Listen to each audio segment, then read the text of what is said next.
roommates, welcome to the relationship room. Lord, put a ring on it. Today, we're going to get into it. We're talking about the beautiful Beyonce Knowles. Beyonce seems to be unlucky when it comes to fashion design. Remember, she had the House of Derriere. I said the House of Derriere. It's the House of Derriere, which is a play on derriere, meaning backside. But anywho, that didn't last very long, and I do not believe was very successful as far as a brand. But anyway, Beyonce is a gigantic figure, and she's very successful in her music career. However, it doesn't seem like fashion is her thing, even though we see Beyonce in a million things and she's always looking gorgeous. She is just a phenomenally beautiful woman. However, her and Adidas has cut ties for her Ivy Park brand. Now, she began, I think their duo started in 2019, when Adidas named Beyonce the creative design partner. And as a part of her new role, she had relaunched her Ivy Park brand. It was the clothing line that she founded back in 2016.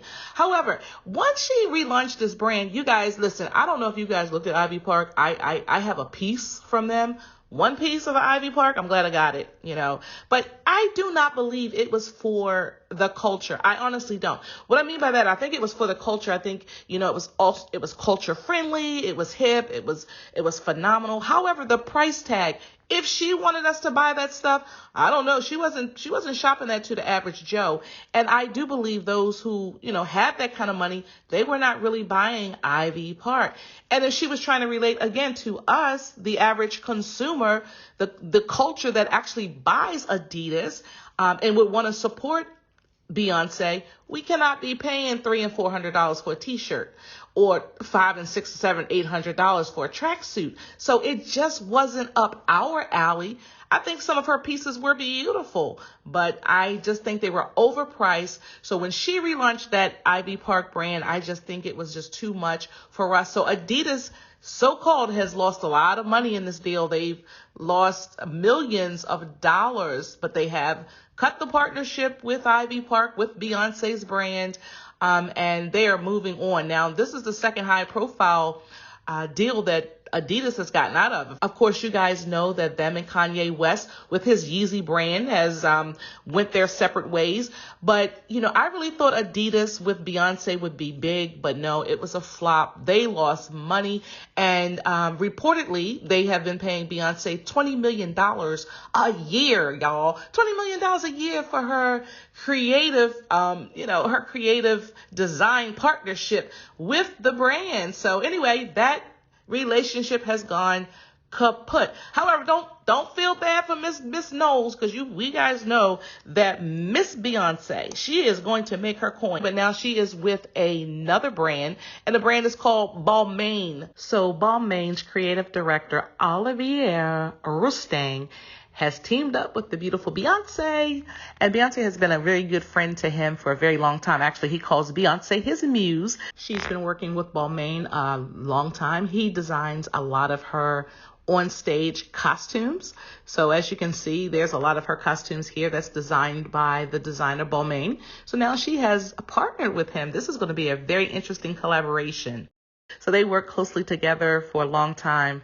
Actually, they said over 6 months to create a modern couture offering. So her new partnership with Balmain is the Renaissance Couture collection by Beyonce and Balmain. So I am very curious to see what this is going to look like. Because the collaboration is very design specific. It's inspired by songs on Beyonce's Renaissance album, which is Beyonce's 7th solo album. So we know she does music well. She's a brilliant artist. So this collection, I am very excited to see what it is. But again, it's a luxe, very high-end collection. So we're going to see where it goes. So I'm looking forward to it. So you guys, what do you guys think about her designing ability? I mean, everybody is not a fashion designer. Beyonce does everything well. As a matter of fact, some of the things that she did with Adidas, I thought was really nice. But again, I think the price points were wrong for the culture that she was marketing to, which was I want to say not the average person, but when I say the average, I'm talking about the middle class consumer. That's what I really think the market was geared toward. However, the pocketbook was geared toward the more upper echelon to purchase. And I know this new Renaissance collection, this is definitely luxe. And I'm not saying that anybody can't afford it, because, if you got the coins, you got the coins. Like I said, I did get a piece of the Ivy Park, and, for me, it wasn't that bad. But I just think when the partnership failed with Adidas, it's because I just don't think the main target market was actually purchasing Ivy Park. But Beyonce will stay in control. And it said that she is happy to gain control of her Ivy Park brand herself, so she can really take it in the direction that she wants it to go. So we'll keep an eye out again for the relaunch. Once again, I believe this is going to be like the third relaunch of Ivy Park. So we're going to see where that goes. And we're going to wish her the best of luck with Balmain. I think she's going to do a good job with that. And a big shout out to her again, because she keeps going. Roommates, as always, thank you for listening. Don't forget to hit that like button and subscribe. Until next time. Hey lovebirds, thanks for watching. Don't forget to subscribe and check out my books and movies on Amazon.com. See you next time.